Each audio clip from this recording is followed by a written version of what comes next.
Saudações cristãs a todos aqueles que visitam este canal. Me chamo Marcos Lopes, seja bem-vindo.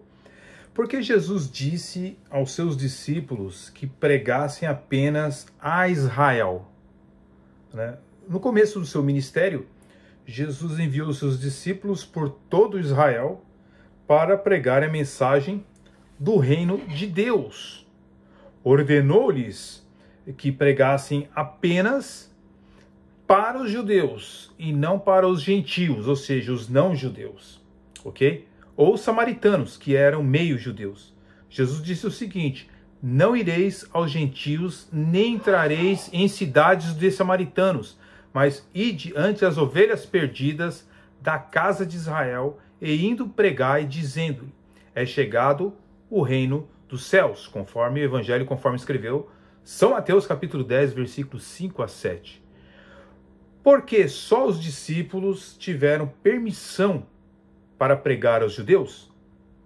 Bem, a explicação bíblica para os discípulos de Jesus terem sido enviados aos judeus apenas era para que se cumprisse as promessas que Deus fez no Antigo Testamento.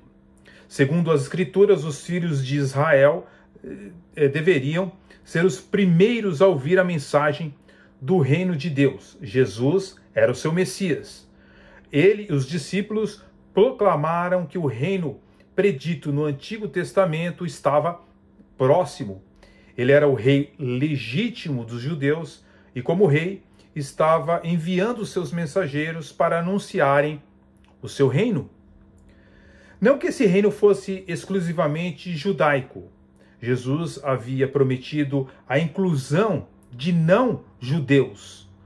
Certa vez, ao constatar a fé de um centurião romano, Jesus ele disse o seguinte: em verdade vos digo que a ninguém encontrei em Israel com tamanha fé. Também vos digo que muitos virão do Oriente e do Ocidente e reclinar-se-ão à mesa com Abraão, Isaque e Jacó no reinos dos céus, conforme o evangelho, conforme escreveu Mateus, capítulo 8, verso 10 e verso 11. Vemos então neste caso que Jesus estava ensinando seus discípulos para ir aos judeus, a fim de que se cumprissem as diversas profecias do Antigo Testamento sobre um Messias para Israel. Mas aquilo era só o começo. Depois que a mensagem fosse transmitida à nação judaica, o mundo inteiro deveria ouvi-la.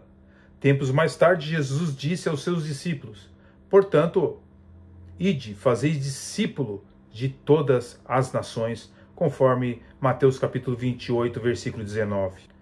Consequentemente, o envio dos discípulos aos judeus e aqueles que não eram judeus era uma questão de cumprir as promessas de Deus na sequência correta e não uma falta de amor de Deus. Fique na paz, até o próximo vídeo. Deus abençoe a todos.